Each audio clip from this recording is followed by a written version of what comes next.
Lola na Lola.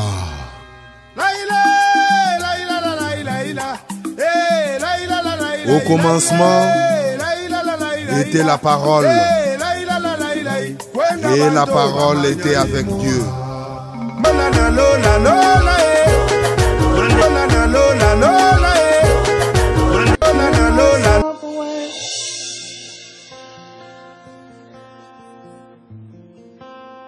I give myself away so you can use me. I give myself away.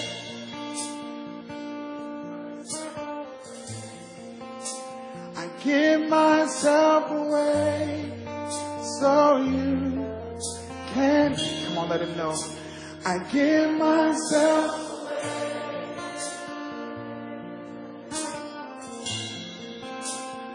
Give myself away so you can use me. I give myself away. What would happen if a generation embraced this? Come on, tell them. Here I am. Here I am. Here I stand. Lord, my life is in your hands. Lord, I long to see your desire revealed in me. I give myself away. My life does not belong to me. I want to be used by you. So you can use me. I give myself away.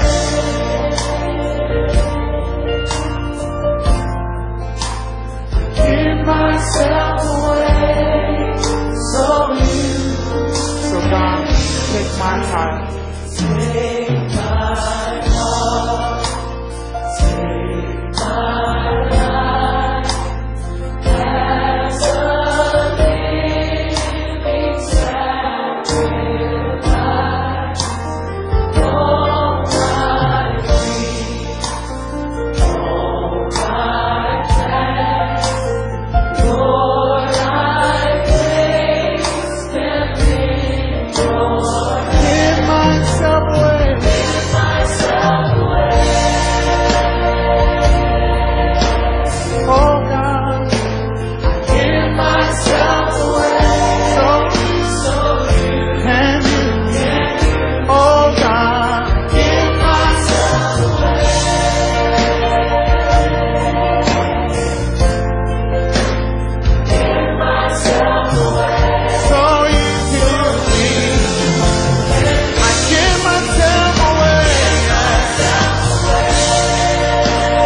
une fois de plus bénis de paraître dans vos écrans, de paraître dans vos ordinateurs. À vous qui allez nous suivre depuis l'Europe, depuis l'Amérique, depuis l'Asie, nous aimerions répondre à quelques sujets pertinents qui est en train de circuler, en fait, qui est en train de prendre la rage dans nos médias en ce jour concernant l'Église. Concernant l'Église, beaucoup de gens sont en train de dire que l'Église est tombée, que l'Église est maintenant dans le pétrin, que l'Église est maintenant manipulée par le monde occulte, que l'Église est maintenant manipulée par la sorcellerie, par la magie.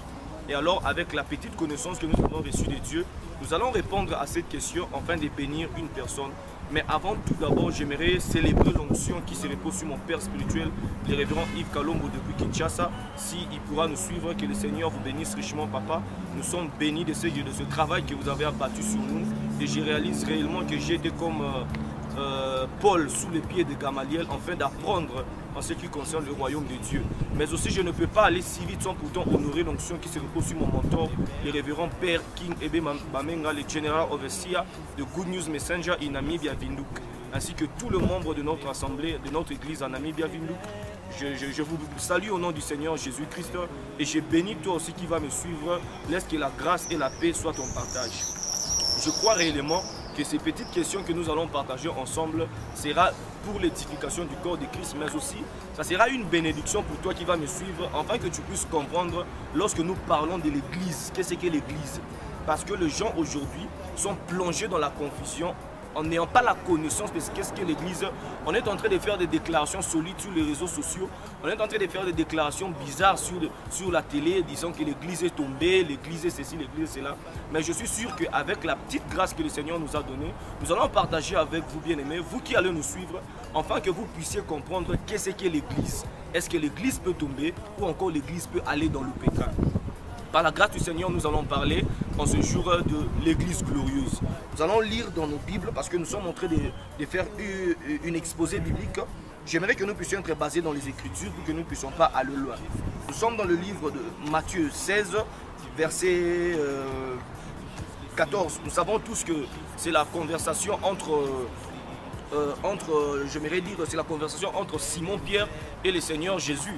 Parce que nous savons bien, la Bible déclare que Simon demanda à Jésus une question, parce que la Bible déclare que Jésus demanda aux disciples, qu'est-ce que les gens disent que je suis? Et Simon lui a répondu que les uns disent que tu es Jean-Baptiste, les autres disent que tu es Élie le prophète, les autres disent que tu es l'un des prophètes qui est revenu. C'est-à-dire les autres confessent que c'est une incarnation d'un prophète qui est revenu. Mais je n'en disconviens pas. Avec l'aide du Seigneur et les Écritures, nous allons arriver au bout. J'aimerais que nous puissions lire le livre de Matthieu 16, verset 13. Jésus étant arrivé dans le territoire de Césarée de Philippe, demanda à ses disciples, « Qui dit-on que je suis, moi, le Fils de l'homme » Ils répondirent, « Les uns disent que tu es Jean, les autres disent que tu es Élie, les autres disent que tu es l'un des prophètes. » Et Jésus leur demanda, « Et vous, leur dit-il, qui dites-vous que je suis ?» Simon Pierre prit la parole et lui répondit, « Tu es le Fils du Dieu vivant. » Jésus répondit la parole et dit, « Tu es heureux, Simon, fils de Jonas, car ce ne sont ni les sons, retenez bien avec moi, ce ne sont ni les sons, ni la chair qui t'ont révélé cela, mais c'est mon Père qui est dans les cieux. Et moi je t'ai dit que tu es Pierre, et sur cette pierre, retenez bien, je bâtirai mon église. » La Bible déclare que l'église de Dieu est bâtie sur une pierre. Nous allons ensemble voir de quelle pierre Jésus est en train de parler. Et retenez, la Bible déclare et que le porte de séjour de mort ne prévaudra point contre elle. Bien aimé, aujourd'hui, les gens sont en train de se plonger dans une confusion en n'ayant pas la connaissance de qu'est-ce qu'est l'église. J'aimerais premièrement définir le mot église du grec. Le mot église veut dire ecclésia, qui veut dire un peuple appelé à sortir d'un lieu pour aller dans un autre lieu. Retenez que vous ne pouvez pas sortir d'un lieu et rester en chemin. Nous allons voir avec le type de l'Ancien Testament pourquoi est-ce qu'il devait sortir d'un lieu et aller dans un autre lieu. Et nous allons comprendre qu'est-ce que ce lieu, par la grâce du Seigneur. Le mot église, signifiant ecclésia, nous comprenons par là que ecclésia veut dire un peuple appelé à sortir. Nous allons voir quel est ce peuple qui est appelé à sortir. Mais j'aimerais bien que nous puissions éclaircir un point bien aimé, c'est que ne confondons pas nos congrégations, ne confondons pas nos assemblées, ne confondons pas nos églises locales avec l'église corps de Christ. Nos congrégations, ce sont des lieux qui nous aident à nous réunir. C'est-à-dire nous protéger contre le pluie, nous protéger contre le froid, nous protéger contre le vent. Mais retenez bien, bien aimé, que Dieu ne se trouve pas dans nos congrégations. Et l'église de Dieu n'est pas bâtie sur une dénomination quelconque. Vous direz peut-être, moi je suis de Kimbangu, ou encore je suis de Kimbangu, je suis de Branham, je suis de lieux de... Non, non, non, bien aimé. L'église de Dieu n'est pas bâtie sur une dénomination quelconque. L'église de Dieu est bâtie sur pierre. Mais retenez bien, l'église catholique nous a aveuglés d'une part, si je peux le dire, parce que le catholicisme nous enseigne que l'église de Dieu est bâtie sur l'apôtre Pierre. Mais c'est une fausse doctrine, bien-aimée. L'église de Dieu n'est pas bâtie sur l'apôtre Pierre. La pierre dont l'église est en train de parler, c'est la pierre d'Éphésiens 2:20. La Bible déclare que Christ est la pierre angulaire, la pierre qu'ont rejeté les bâtisseurs. Je comprends par là que l'église de Dieu est bâtie sur la révélation du Seigneur Jésus, et non sur nos attendements, et non sur nos propres perspectives. Et lorsque vous arrivez à comprendre que l'église de Dieu est bâtie sur la révélation du Seigneur Jésus-Christ, c'est-à-dire que nous, étant membres de cette église, nous n'avons rien à voir avec le pouvoir de ce monde. Donc, enlevez dans vos têtes, enlevez dans votre compréhension, balayez cet enseignement que vous avez reçu, que l'église de Dieu est bâtie sur l'apôtre Pierre. C'est une fausse doctrine, je vous le dis. Deuxièmement, que l'église de Dieu est bâtie sur une dénomination quelconque. C'est une fausse doctrine encore, je vous le dis. Troisièmement, que l'église de Dieu est bâtie sur une personnalité quelconque. C'est une fausse doctrine. Nous avons dit que l'église de Dieu était un peuple appelé à sortir. C'est-à-dire que nous devons baser notre enseignement, notre exposé sur les Écritures, afin que cela puisse avoir un sens, parce qu'on ne peut pas parler de manière vague sans pourtant avoir basé notre enseignement, notre émission sur les Écritures. J'aimerais démontrer dans l'Ancien Testament comment est-ce que l'Église, j'aimerais démontrer dans l'Ancien Testament quel est le type de cette Église qui a été appelée à sortir. J'aimerais que toi qui me suis, nous puissions aller dans le livre de Exode 3:5.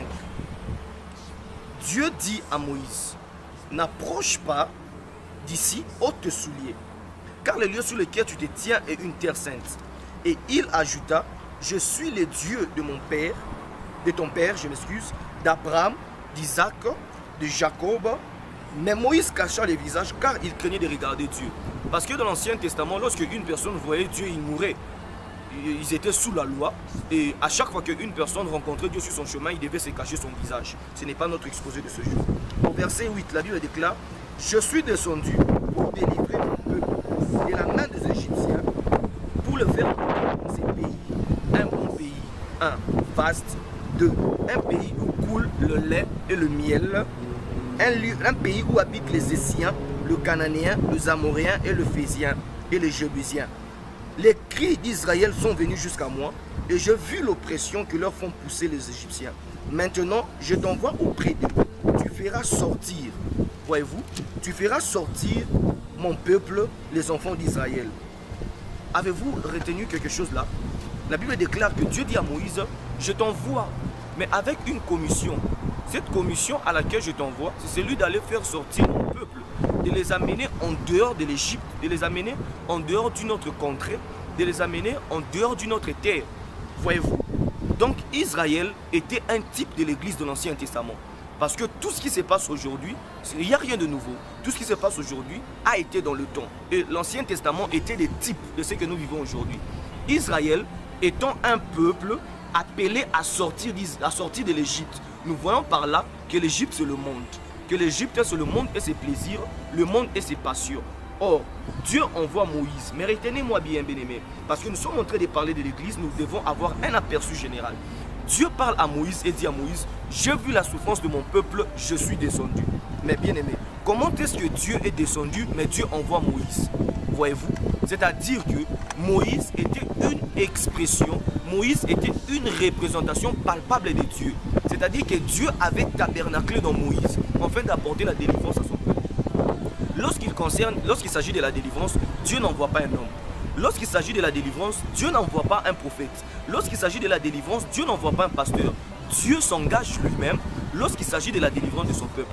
C'est pourquoi vous verrez que la Bible déclare que Dieu dit à Moïse, j'ai vu, j'ai entendu, je suis descendu, afin que tu délivres mon peuple. Que tu leur fasses sortir de l'Égypte, mais pour les amener dans une terre.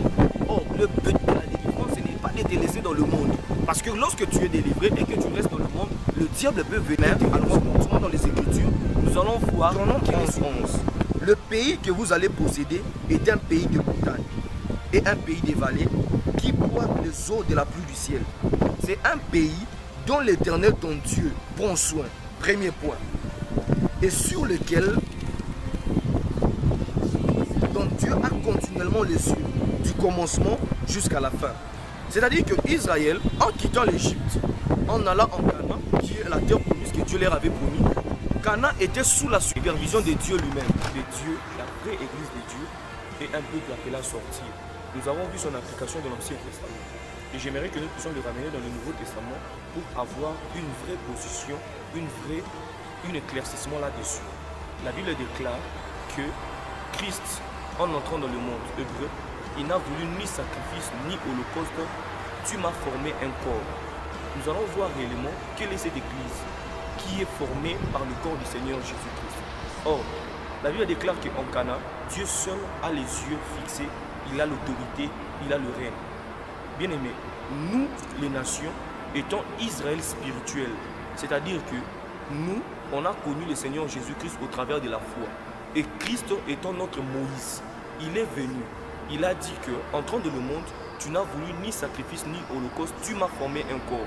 Et nous, l'église, corps de Christ, nous sommes un peuple appelé à sortir du monde et non à sortir de nos églises et non à sortir de nos congrégations.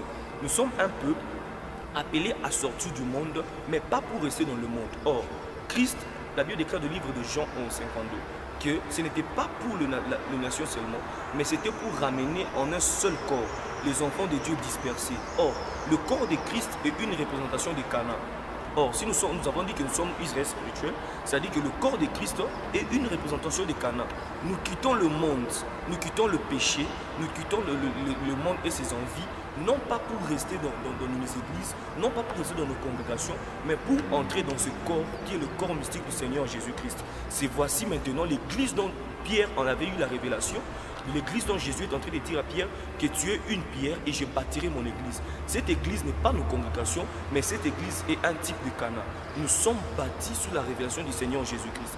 Étant nés de nouveau, maintenant, nous sommes membres et nous sommes participants du corps de Christ. Cette église dont les dénominations ne peuvent pas vaincre, cette église dont le séjour de porte de mort ne peuvent pas vaincre, cette église dont la magie ne peut pas toucher. Donc, bien-aimés, lorsque vous dites que l'église est tombée, il faut peut-être régler votre expression pour dire que nos congrégations sont tombées. Le diable manipulera nos congrégations, le diable manipulera nos églises, mais le diable ne peut en aucun jour toucher le corps de Christ. Parce que cette église est une église glorieuse. Parce que la Bible déclare que Dieu, après nous avoir lavé par l'eau de la parole et nous avoir justifiés, l'apôtre Paul est en train de dire que il est en train de préparer une église afin d'atteindre sa perfection, afin de paraître devant Dieu comme une église glorieuse. C'est-à-dire que l'église, après avoir été retirée du monde, nous occupons une position glorieuse. Le diable ne peut pas toucher à l'église corps de Christ. Le diable ne peut pas mettre ses mains à l'église corps de Christ parce que Dieu lui-même en est le gérant. Avant que le diable puisse entrer dans l'église corps de Christ, il doit recevoir le baptême du Saint-Esprit, il doit croire au Seigneur aussi Jésus-Christ. Ce qui est chose impossible.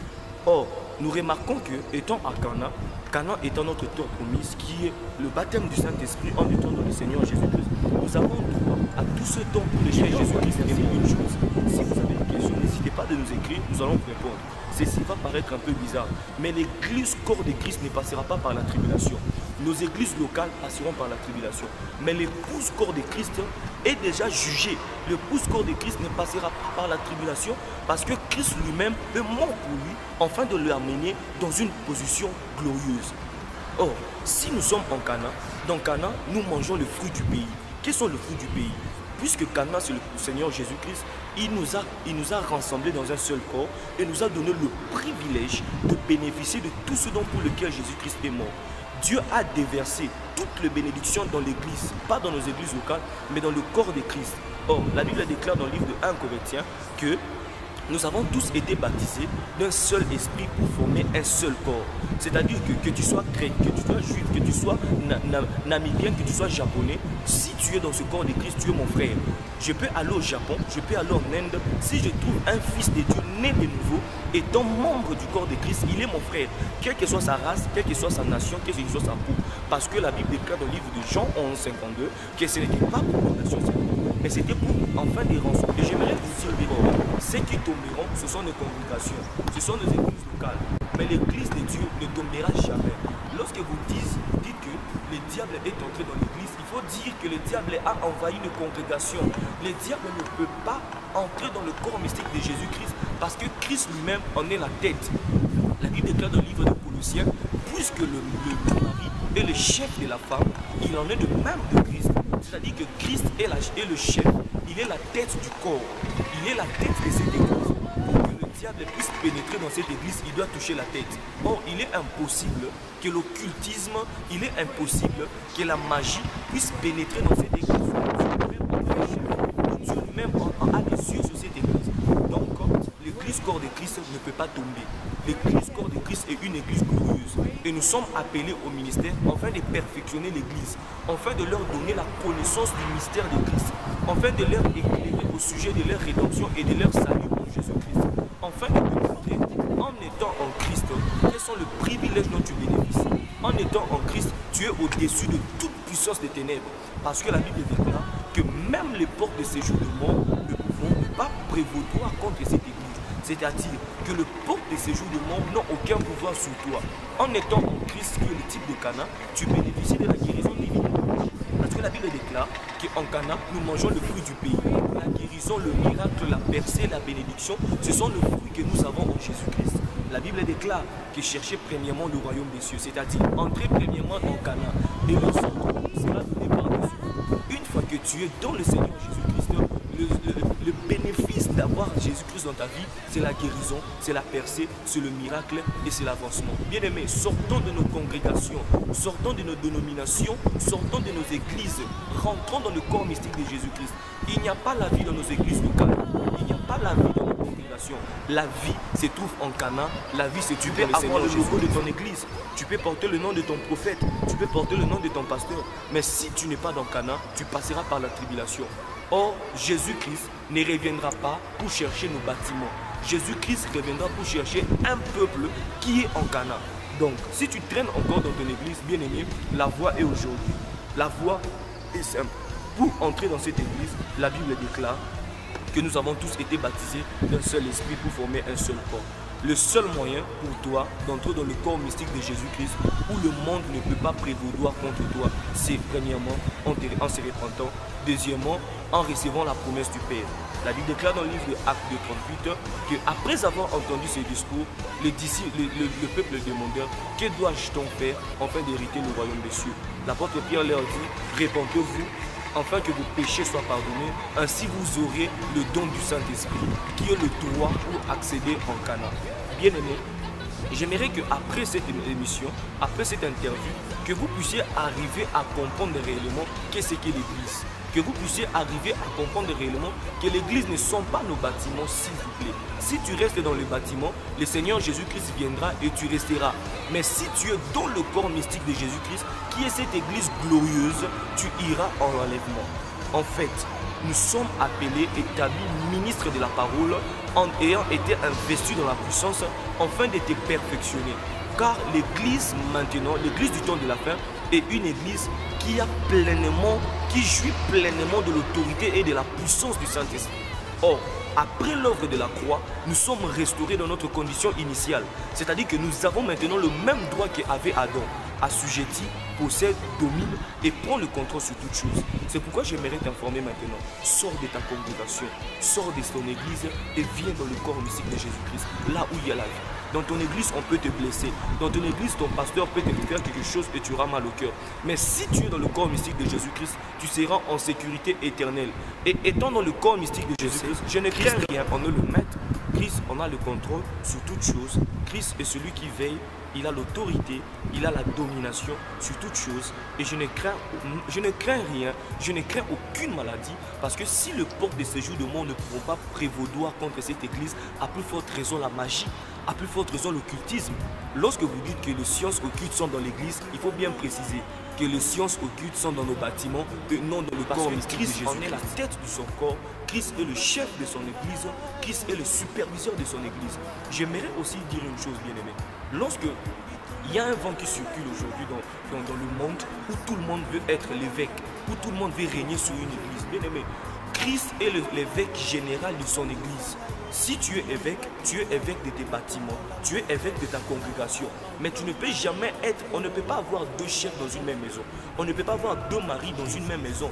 Parce que Christ est le chef de l'épouse, Christ est le chef de l'église, Christ lui-même est notre évêque, il est notre archibishop, il est notre bishop. Parce que lui-même a les yeux sur son église. Ton évêque, il peut faillir. Ton évêque peut tomber et te décevoir et tu peux quitter son église. Mais si tu es dans le corps mystique de Christ, tu ne seras jamais déçu. Je ne suis pas contre l'évêché, je ne suis pas contre être un évêque, contre un bishop, mais il faut préciser, vous êtes évêque de votre congrégation et non évêque du corps mystique de Christ. Vous êtes surveillant général de votre congrégation et non surveillant général de l'église, parce que l'église est sous le contrôle du Saint-Esprit. J'ai lu un puissant prophète qui est apparu au XXIe siècle, le prophète William Marion Branham. Il a dit une chose en ce qui concerne l'église et cela a retenu mon attention et a bouleversé ma vie. Le prophète William Marion Branham est en train de dire que l'église du temps de la fin est une église restaurée. La restauration de l'église lui ramène à son état initial, c'est-à-dire à l'état où l'église est en train de jouir de toutes ses bénédictions divines. C'est-à-dire que l'église est ramenée dans une condition où même la maladie ne peut pas prévaloir contre eux. Si aujourd'hui, il y a des cas de maladies dans nos églises qui n'arrivent pas à être traités, c'est aussi d'une part parce que nous sommes derrière nos pasteurs, nous sommes derrière nos évêques, au lieu d'être derrière le Seigneur Jésus-Christ. L'église de Dieu est restaurée dans une condition initiale. Il est restauré dans une condition parfaite, où même la maladie ne peut pas prévaloir contre eux. Il y aura une telle puissance dans l'église que même l'ennemi ne pourra pas contredire, que même l'ennemi ne pourra dire aucun mot. Si Jésus-Christ est en train de tarder à venir, parce que l'église doit arriver à une condition glorieuse. Nous devons arriver à un point où nous atteignons et l'église au corps de Christ ne peut jamais tomber, ne peut jamais être envahi par l'ennemi, ne peut jamais être envahi par la sorcellerie, ne peut jamais être envahi par le pouvoir ancestral. S'il y a des pasteurs qui agissent avec le pouvoir ancestral, ils agissent dans leur congrégation. Mais si tu sors de cette congrégation pour entrer dans le corps mystique de Jésus-Christ, le diable n'aura pas pouvoir sur toi. Entendu ce message, tu as retenu quelque chose et peut-être tu es encore conscient de l'état où tu te trouves. La porte est encore grandement ouverte pour toi. La seule condition pour accéder dans cette église dont je viens de parler, l'église dont Pierre avait eu la révélation, l'église qui est bâtie sur la révélation du Seigneur Jésus-Christ, la seule condition d'entrée, c'est lorsque tu te réponds. Acte 2, 38, répondez-vous. Et que chacun de vous soit baptisé au nom du Seigneur Jésus. C'est alors que vous recevrez le don du Saint-Esprit. J'aimerais prier avec une personne, après m'avoir suivi, après avoir suivi cette petite intervention, cette petite éclaircissement, j'aimerais prier avec toi. Simplement, lève ta main là où tu es. Répète avec moi cette prière. Seigneur Jésus, je suis conscient de l'état auquel je me trouve. Je suis conscient et j'ai compris quelle église viendras-tu chercher. Je désire bien entrer dans cette église. J'en ai marre de nos congrégations, j'en ai marre de nos assemblées. J'en ai marre d'être sous le contrôle des hommes. Je veux être contrôlé par toi. Je réalise qu'en Cana, qui est le type du Seigneur Jésus, il y a la guérison, il y a la vie, il y a la merci. Je te donne ma vie aujourd'hui. Je suis désolé de tout ce que j'avais fait. Je suis désolé de mes erreurs. Je suis désolé de ma mauvaise vie. J'aimerais t'accepter comme je te donne ma vie, Jésus. Pardonne mes mauvaises fautes. Excuse-moi de tout ce que j'ai fait de mauvais. Que le sang de Jésus, c'est cette prière que je voulais vous apporter.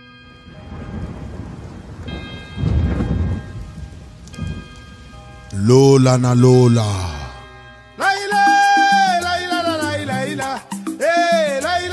Au commencement était la parole. Et la parole était avec Dieu.